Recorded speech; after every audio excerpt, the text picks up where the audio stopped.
আসসালামু আলাইকুম রহমতুল্লাহ বারাকাতুহু। আন্তর্জাতিক অপরাধ ট্রাইব্যুনালের শেখ হাসিনা এবং তার সহ আসামিদের বিচারের রায় ঘোষণার দিন ছিল আজকে। রায় ঘোষণার দিন ঘোষিত হয়েছে আগামী 17ই নভেম্বর সোমবার রায় ঘোষিত হবে। আওয়ামী লীগ এই রায় ঘোষণার পরে পর্যন্ত অপেক্ষা করতে পারত। তারা সারা দেশে আতঙ্ক সৃষ্টি করার জন্যে বিভিন্ন গণমাধ্যমে প্রকাশিত হয়েছে যে হাজার হাজার কোটি টাকা বিদেশ থেকে বাংলাদেশে ঢোকানো হয়েছে। প্রচুর লোকজন বিদেশে থেকে বাংলাদেশে প্রবেশ করেছে, আবার তারা পার হয়ে চলে গেছে। দেশের বিভিন্ন অঞ্চল থেকে ঢাকামুখী বিভিন্ন গাড়িতে তল্লাশি করা হচ্ছে এবং অনেককে আটকও করা হয়েছে।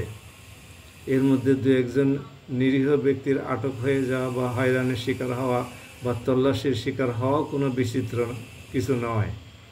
আমরা ঢাকা শহরের বিভিন্ন রাস্তায় তল্লাশি চৌকিতে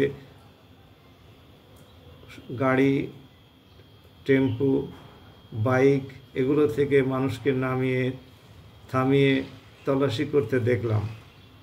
এতে সম্পূর্ণ নিরপরাধ কিছু মানুষের তল্লাশিতে আটকে যাওয়ার ঘটনা বিচিত্র কিছু নয়, এগুলো স্বাভাবিক ঘটনা, এগুলো ঘটবেই। এতে জনগণের মধ্যে একটা বিতৃষ্ণা সৃষ্টি হতে পারে যে আমি অফিসে যাচ্ছি, আমি আমার ব্যবসা কেন্দ্রে যাচ্ছি, আমি ডেলিভারি ম্যান হিসেবে ডেলিভারি দিতে যাচ্ছি, আমাকে তল্লাশি করার যুক্তি কী? এগুলো প্রশ্ন আসতেই পারে। তো আওয়ামী লীগ এই সমস্ত অবস্থা সৃষ্টির জন্য দায়ী। তারা রায়ের দিন পর্যন্ত অপেক্ষা করতে পারত, 17 তারিখ পর্যন্ত অপেক্ষা করতে পারত। রায় তাদের বিপক্ষে যাবে না সপক্ষে আসবে এটা তো কোর্ট ভালো জানে। কোর্ট তাদের বিপক্ষে রায় গেলে পরে তখন তারা এর বিরুদ্ধে আপিল করতে পারত। তো এত আতঙ্ক সৃষ্টি করার গণযোগাযোগ মাধ্যমগুলোতে এত প্রচার অপপ্রচার চালানোর কি অর্থ হয়? এর পিছনে যে শত শত কোটি টাকা তারা খরচ করেছে, এই খরচ করার অর্থই বা কী? এর এর এর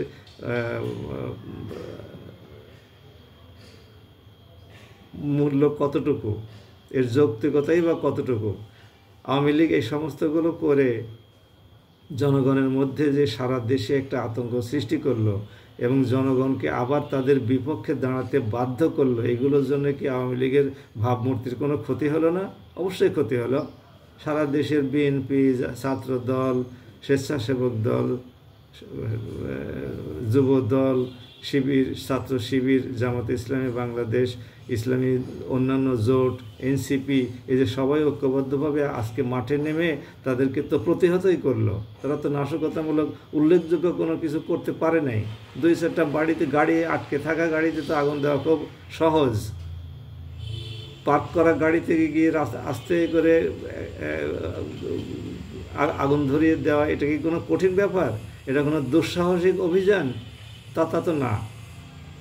প্রকাশ্য রাস্তায় নেমে তো তারা কোনো প্রতিবাদ করতে পারে নাই। তো এই সমস্ত অবস্থাগুলো আওয়ামী লীগেরই সৃষ্টি। এর দায়িত্ব সব কিছু গিয়ে পড়বে আওয়ামী লীগের ওপরে। এবং তারা আবার গত জুলাইয়ের গণ অভ্যুত্থানের পরে, আগস্টের পট পরিবর্তনের পরে জনগণের মুখোমুখি এসে আবার দাঁড়ালো। আগামী সোমবারের দিনে এই অবস্থা যদি সৃষ্টি হয় অথবা তার পরবর্তীকালে যদি অবস্থার আরও অবনতি ঘটে, তাহলে এর সমস্ত দায়িত্ব গিয়ে পড়বে আওয়ামী লীগের ওপরে। আওয়ামী লীগ কেন এই সমস্ত ভুলগুলো করতে যাচ্ছে আমরা জানি না। একটা পোড় খাওয়া দল, দীর্ঘদিনের যাদের রাজনীতি করার ইতিহাস আছে, তারা এই সমস্তগুলো করে কিছু নিরপরাধ, কিছু সন্দেহভাজন ব্যক্তিকে কেন আইন শৃঙ্খলা রক্ষাকারীর শিকারে পরিণত করছে আমাদের বোধগম্য নয়। আওয়ামী লীগ এগুলো থেকে বিরত থাকুক। তাদের যদি সাহস থাকে তারা এসে আইনের মোকাবেলা করুক, আইনের মোকাবেলা করে তারা নির্দোষ হয়ে বেরিয়ে যাক। আমরা আওয়ামী লীগকে আরও সহনশীল হওয়ার জন্য আহ্বান জানাই। আওয়ামী লীগ যেন নিজেদেরকে অগ্নি সন্ত্রাসের দল হিসেবে প্রমাণিত আর না করে সে আহ্বান জানাই। সবাই ভালো থাকুন। বাংলাদেশ জিন্দাবাদ।